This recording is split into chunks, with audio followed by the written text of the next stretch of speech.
Hi everyone. We have Sanket from Matic. Hi Sanket. Hi Anupam. Hi everyone. Yeah, I'll leave you to it, and please, he'll be presenting. Thanks a lot. I'll hide myself. Sure. Yeah. Hi guys. So I'll start by giving an introduction about me, as Anupam mentioned. So I've been working in the business development team at Matic Network, where I basically look after some of the initiatives and some of the things related to what Matic does as part of the whole ecosystem. Uh, and as part of this, since we are one of the top leading Indian projects, today's presentation is going to be more about the Indian crypto ecosystem in general. What are the opportunities? What are the challenges it presents to us? So yeah, I think I'll speak for about 20 minutes, and then I'll have a Q&A session. And feel free whenever you need to ask a question. I've kept the chat open here, so I will be able to see that. Yeah, so I think I'll just directly jump into the session. Uh, so this is so I'll first start with why India is probably one of the most important market in terms of the blockchain. Majorly because after a 2 year gap, one of the things which came from like one of the major things which was actually a bottleneck for all the crypto startups was the RBI circular which stopped the banking services. But recently, Supreme Court overturned that thing, and that has seen a lot of interest from the investors all around the world. Specifically, one of the biggest validation is Binance actually like acquiring WazirX, which is one of the top Indian crypto exchanges. So, and there are other things like Polychain Capital investing in CoinDCX, which is another exchange, or even case for us like Coinbase Ventures has invested in Matic. So this is kind of a validation of how India is looked upon for the blockchain ecosystem. So, beginning with the blockchain ecosystem in India, this is like a broad overview. This is no means an exhaustive list. This includes some of the things which I believe are probably uh, like very important to the growth and development of the blockchain ecosystem in India. So, like just to start from it, I would say that one of the most important thing here is the exchanges because they are the primary source of all the inflows and outflows from and to crypto. Because generally that is when a person enters into the crypto market. So moving ahead, that is one of the biggest reasons why exchanges are part of this whole thing. But I see that to keep this ecosystem growing, the other things around in terms of specifically the development perspective, which could be the development tooling session or it could be the products and services which are being built, those and the infrastructure around it needs to be developed as well. So to understand what are the opportunities and the challenges, what I would like to like present to you is how the value accrual flows. Why this is important is understand like how a person or a user journey is into a blockchain ecosystem. Like how does he enter, where is the value, and how can you capture it. So this is more like a circular thing because people enter and go out of the system. That is one of the most important things. It should not have a high entry barrier as well as high exit barrier, which was the case when RBI had actually restricted the banks. And that is one of the biggest bottlenecks. Now that we have some clarity around it, let's look at how this value accrual flows in crypto. First, it starts with the discovery. What I mean by discovery, like previously there was a talk by CoinGecko. They are one of the most important channels because whenever someone wants to find about these things, they first go to a website where they can see all the coins or whatever the tokens are going. It is one of the most important information channels. The biggest is the Coin Market Cap, which was recently acquired by Binance. Also, apart from this, the information channels, I would say media, the mainstream media, or the YouTube channels where there are influencers who actually speak about it, or even the blogs. Like recently, there is a uprise in terms of the Substack blog, where people actually write their thoughts about crypto and how it is going. Those are very important to this whole thing because it actually nudges people to read about the blockchain system for people who are not aware about it, and it allows people who are already into the system to keep an update. because blockchain in itself is a quite fast moving industry, and it's very difficult to keep a track of it.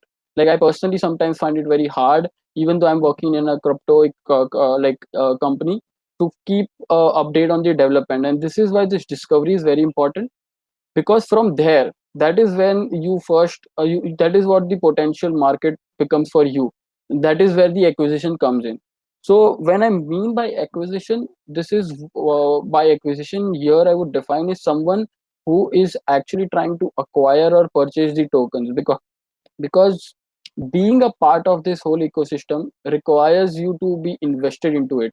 And blockchain gives a very novel solution by actually buying the tokens of projects you believe in, because it itself helps the ecosystem around that whole thing grow. And also it's kind of a validation of your belief into the system. So acquisition is a very important thing, and this is one of the major reasons why crypto exchanges are the biggest part of it, because they are the big like apart from the applications which are building around crypto, before that comes the exchanges. So without the development of exchanges and without the to surrounding infrastructure around it, there is no way like you can like keep this industry going forward. So this is why acquisition is one of the most important things. Then comes the deployment and exploration part. This is where the previously when I was mentioning, in terms of the development perspective or in terms of the infrastructure around it, or the applications which are building around the blockchain, which basically use the important things or the kind of the USP of the blockchain.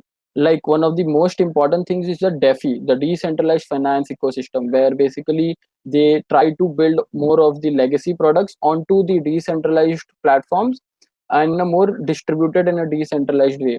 This gives a whole set of new opportunities where basically people who are part of the system, they own the money rather than trusting someone else, like how we do the banks right now. So this is where the deployment and exploration, and I see some of the things from acquisition moving towards the deployment, given the various grant programs for developer and the tooling systems around it, of which I would say that in India there are a lot of important companies which are building around it. I'll probably speak more as I move ahead in the presentation. And finally comes about the exit. So let's say people have entered into it. Let's be honest, there are some people who are investors, there are some people who are speculators. And as I mentioned earlier, the importance of entry barrier being low, there is also an equal importance of the exit barrier being low. So there has to be a way for people to actually get out of the system into, let's say, their ecosystem, because that is when investors actually see the return for their money. So even building the off ramp is very important, in the sense that, let's say, if I want to sell something right now, is it easy for me to do it? How easy it is to do it? What are the challenges around it? So that is why that whole system is very important. So all in all, it starts from the discovery phase. When you acquire a user, you actually make them use the decentralized applications, which is one of the which are basically built on the principles of blockchain. And finally you provide them a way for exit, because that is what ensures the whole system is stable and people find value in it to stay in it. Now, talking about the acquisition. So since this I mentioned about these things, now let me talk about some of the things which are required. This is where the opportunities lie for people who want to build around crypto Indian crypto ecosystem.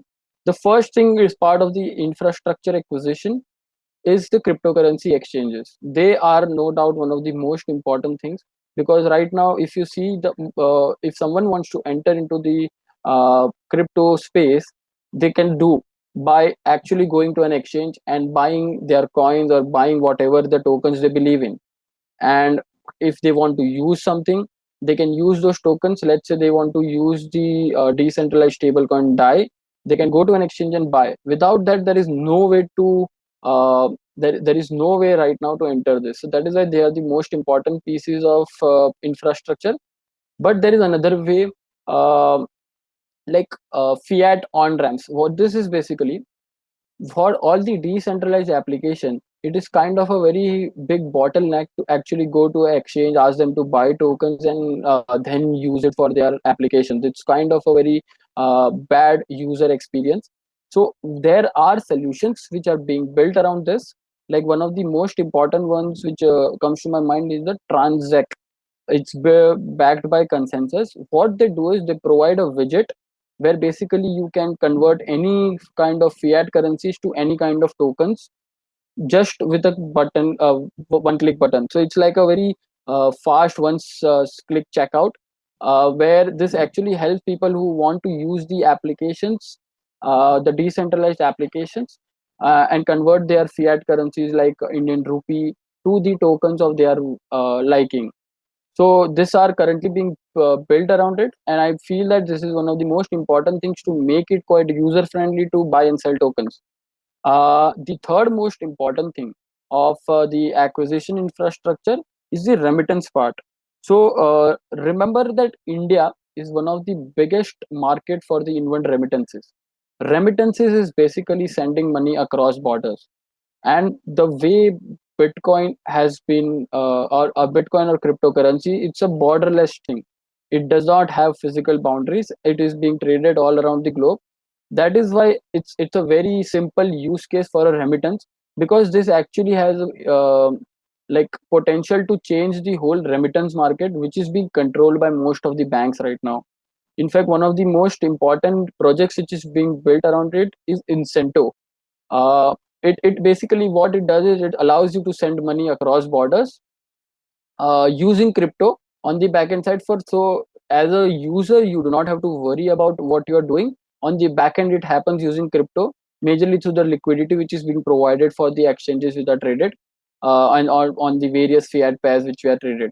So these are the three key acquisition infrastructure where I see that Indian crypto ecosystem can have, like, create value around it, like cryptocurrency exchanges, the fiat on ramps, and the remittances. Now comes to the part of actually building the infrastructure around the whole ecosystem. Now that you have actually built infrastructure, like infrastructure around the acquisition, it's time to build around the infrastructure around the development of the apps. This is particularly pertaining to all the developers who are listening to this. This is where I think there are two things, the way I see it. One is developers. There are a lot of developers who are actually building on, let's say, an Android platform, or let's say building on web applications, but there are not many who are building on blockchain or even crypto ecosystem. So this web 2.0 is all the developers in the web and the Android developers, and web 3.0 is who are able to build on blockchain. For them to transition from web 2.0 to web 3.0, there needs to be a lot of tooling around it. Like, let's say, there are a lot of startups which are building. One of the biggest is, I think, a very simple thing which we are trying to do is Biconomy. What they do is they basically do meta transactions. They allow for meta transactions. What does this help is for any kind of developer who is worried about the gas fees or the kind of fees they have to pay, or their users would have to pay to use the app, they take care of it. So they actually help in building the whole customer like experience better, which eventually helps in the adoption of people using those dapps. The others, I think, are majorly in terms of the decentralized infrastructure for dapps. So what do I mean by this? uh, Decentralized infrastructure is, let's say you want to build an app. There are some kind of centralized things, let's say storage, or like it could be anything which is pertaining to the app. Because of it is storage or the login part itself. For you to actually build a dApp which is a decentralized, you also require that the storage, the individual components, let's say the login of the app, the storage of the app, has to be very separate from, or has to be a decentralized way. So solutions like Moibit, they actually provide decentralized storage. What it does is it ensures the integrity of the users data with users. They do not work like, let's say, Google Drive, where the whole data is still owned by Google. So there are risks associated with it. I'm not saying that it's a, like a fully developed solution to a computer, to Google Drive, but that is what the idea is. You build around it, and all the decentralized infrastructure. So just to think of an app and try to unbundle it. Whatever the centralized part of the ecosystem or the apps, you start unbundling them, and like you basically create a decentralized version of it. The third is building a bridge between the finance and DeFi. So right now, what is happening around is most of the things which are being built around this are the legacy products in finance, mainly the derivatives, the options, being built on the blockchain using like what is part of the bigger DeFi ecosystem.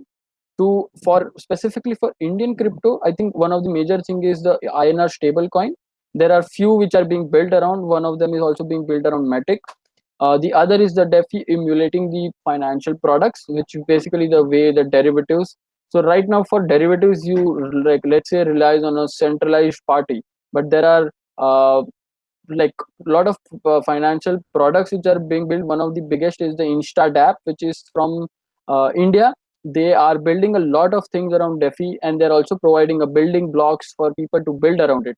So those are very important thing. And the most important part when it comes to this is the governance part, because the idea of decentralized is no one actually makes a decision. There has to be a governance process by which the users or the people who are contributing to the ecosystem are able to provide that governance, or are able to select for what is the roadmap of that thing. So even that is one of the most important parts for actually seeing growth of the blockchain dapps. And finally, it's about the developer education and communities. I think like this happens on two levels. One is the online event, in the sense this primarily being the way where people who are into the system can probably shed some light into how these things are working. Specifically on the developer side, like you can see a lot of hackathons or things which are being built around it, and also a lot of communities which are being built. So Bitcoin or any kind of blockchain token is built around a community. So ensuring that you are able to provide a value to a community, because those are probably will be the users for you. So ensuring a kind of like trying to actually communicate with them and getting them engaged through online and offline events. So in probably in the post during the current scenario, a lot of offline events are actually getting cancelled, but I think a lot of them have been actually shifted on the online part. And this needs to be done more on a like a bigger scale, where probably the developers are involved, because they are the builders of this whole thing. And then eventually we hope that the consumers also, or people who actually use these apps, come to join. So these are the important things which I build, that there are opportunities which are being built around here. So yeah, I think I'm more or less done. If you have any questions, so just to summarize, this is how the value is acquired in a crypto space, specifically in India, where it starts as the discovery phase. Then you acquire the users. Then you actually ask them to explore and deploy things or use the dApps, and finally you provide them a way to exit. So keeping this mind, ensure that if you're a developer or if you're a user, you know how this thing flows, and you try to find opportunities to build keeping this framework in mind. Yeah. Thanks, Ankit. I think we have a couple of questions. Do you mind if I take them? Yeah, sure, no problem.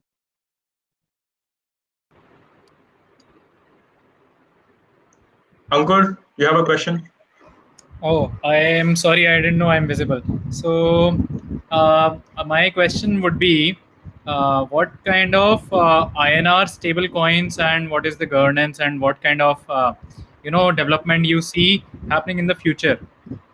Okay. So I Ankit, can you please turn off your screen that you have shared so that, yeah, thanks. okay, okay, yeah. Yeah, hi Ankur. So I think there are two aspects to this. One is actually the regulatory aspect, which I think when you mention about it, that's kind of a tricky right now, because even though there is a like the reversal of the RBI circular by the Supreme Court, but there is still not much guidance in the sense of what it would mean. Let's say if you want to build an INR stable coin. So I would say that in terms of the regulatory standpoint, I'm still not sure of what it would look like. But yeah, on the development side, there are people who are actually trying to emulate what actually USDT, the US Tether, was able to do, where basically there is a centralized party who deposits your or keeps your INR in a custody account and distributes an INR stable coin. There have been various attempts around it, but to be honest, even I am not sure, given the gray area in this because right now, even the if you have heard about the central banking digital currencies, where basically each central bank is trying to propose a digital currency of their own. I'm not sure how would a RBI or a regulatory body like SEBI would take this thing when it's a decentralized thing. But I surely hope that there is some clarity around it in probably the coming months, uh, because there are people who are actually trying to build it. So right, so it's a solution in hand, but the future is not clear. Yeah, I think like you can keep building it, but I'm not sure like how will it be taken by the, because when you talk about the governance aspect, the biggest thing comes into picture is the regulatory aspect first, because without that you can't actually keep this. So there has to be a balance in, and without that certainty, I'm not sure how it would be seen. Yeah. Thanks. I think Anupam, you're mute. Uh, Yeah. Hi. Hi Laksh. Lakshya. Hi. Hi. Yeah, go ahead. So my question is first that what is the future you see of ICO, IEO, or STO in India? Because right now in the startup we are confused which whether we go for ICO, IEO, or STO, because in India there is no such rules still now available. It is in a Okay. gray area. Yeah, okay. So I think first of all, I think the way I see it is the IEO is basically an ICO 2.0, because the mechanisms of it remains the same, but it's just that it is now shifted on an exchange. So I'll just try to answer it from an ICO perspective. I would honestly think that here I think there are some guidance which are being provided by the SEC in terms of the utility tokens, where there is a specific framework which is known as the Harvey test, which basically ensures if your token meets the regulatory requirement or those kind of things. So in that sense, I think for Indian crypto ecosystem, there is no such equivalent right now. That is still like very uncertain in the sense, because one thing is India is not very proactive in the sense in terms of the regulatory things to actually give answers to those things. Like if you just see the example of this RBI thing, it took more than 2 years and a lot of effort from the people in the crypto ecosystem to actually even reduce the bottleneck. So I think in that sense, I do not see that happening very soon. I hope that they give some kind of a guidance, because what is happening right now is most of the Indian projects, which are like a good projects, are actually getting listed on a global platform. Like I would obviously want to see someone like some kind of Indian exchange is also trying to hold this thing. But given the fact that how how our regulatory bodies can be and how slow some things of this can be, I don't see that happening that in terms of the Indian perspective.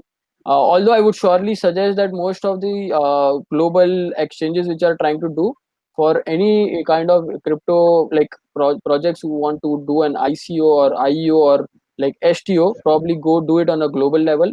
That's I think the Okay. best option for anyone who is looking to do it. Yeah, and I'm still telling the view. Yeah, does that help, Laksh? Yeah. Thanks. Thanks, Ankit. I have a couple of more questions from the audience. I think there's some Yeah. young developers in the audience and they don't understand DeFi. Can you please elaborate a little bit more on that? Okay. So basically, what is DeFi? Yeah. So they want to know, Okay. like, can you elaborate a little bit on decentralized finance? Yeah. Okay, sure. So I think I'll just keep it short. So decentralized finance is just a kind of a term which is being used. What it basically means is, let's say you have a financial product, in the sense like you lend from a bank, you borrow from a bank, those kind of things, or even let's say a derivatives or an options contract, which are basically a part of the financial markets. What is DeFi is basically trying to emulate all of those things on the blockchain. So like you have something like InstaDApp, which is being built by India, in India, where you can borrow land or money, or even let's say for a new network, they what they are trying to do is they provide a, a platform where you can basically borrow or lend your coins for now. So what they're trying to emulate is on the financial sides, one of the important things are the banking part. On the decentralized finance, one of the important things is this kind of things where you can actually be able to borrow or lend, all those kind of functions. So for developers, I think building of those things, and these are like a building blocks of the whole DeFi ecosystem. It is still growing, and these are just one of the few things which are right now being built. So I think for developers, I would honestly suggest look at apps like InstaDApp or Newer Network in India to see like what I'm trying to do in terms of the DeFi, and probably get involved if you are interested. Right. Yeah. Thanks. Sanket, you touched upon the remittance market a little bit and Yeah, talked about the Incento app yeah. or the app that's being developed by the banks. Did you say No, no, no. that's So developed by? no, no. So it is not being developed by the banks. What I meant to say was in terms of the remittances, most of the things happen via banks right now. So the central party is generally the banks. Yeah. So So incentive, what is Incento? Can you elaborate a little bit on that? yeah. So incentive is basically a way to transfer money, like let's say across borders.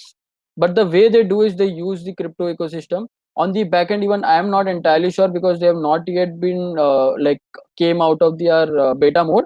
So the inner workings, even I'm not sure. But as far as my understanding is, they use some kind of a cryptocurrency in a way to ensure that you are able to send money faster and cheaper. Yeah. Because the idea here is cryptos are traded in across the globe 24/7, so you can use the liquidity in individual market and maybe provide a way to provide a way to actually send money through this. So yeah. All right. Yeah, makes sense. Just more questions coming in on Telegram, Sanket. Sure. They want to know the progress of Matic mainnet launch. Okay, I think so. You can probably expect it to happen soon. We actually had a DApp week launch in the last week where we were able to showcase some of the apps which are being built. So right now we are into the stage two where basically we are trying to do some kind of critical attacks on the network and probably see how like it responds to it. And I'm pretty hopeful that it will be out soon, probably by the end of this month. Like you will be able to Oh, see the mainnet live. okay. Yeah. All right. And also, so what challenges like traditional companies face when they want to migrate to blockchain or Matic for that matter? Like traditional companies, if they want to go, like what are the main challenges would they right off the bat would face? Okay. So I think speaking from my experiences with actually trying to onboard some of the apps on blockchain on Matic, I think one of the major things is around the development. So what happens is right now you have a lot of development tools where people can actually build an, let's say, an Android app or a web app. But when they try to build on a blockchain, there are not many tools available for them to actually build it in the best possible way. So I think one of the biggest challenges is they have to compromise a little bit. So to be honest, there are some parts still which are still centralized, but we are trying to unbundle some of these parts. Like I mentioned, one of the examples of Moibit, which basically provides a decentralized storage. So let's say in terms of the storage, if you are wanting to on a decentralized aspect on blockchain, so that now you have a solution, but previously you did not have. So those kind of things, I think it will take time. But yeah, majorly it's around the developer tooling, I would say. And I'm speaking strictly from the sense of a developer who is trying to move on a blockchain or create a app on blockchain. So yeah. Right. Right. I see that you've another question that you've helped many blockchain startups. What should a company do if they would like to get Matic support and join the ecosystem?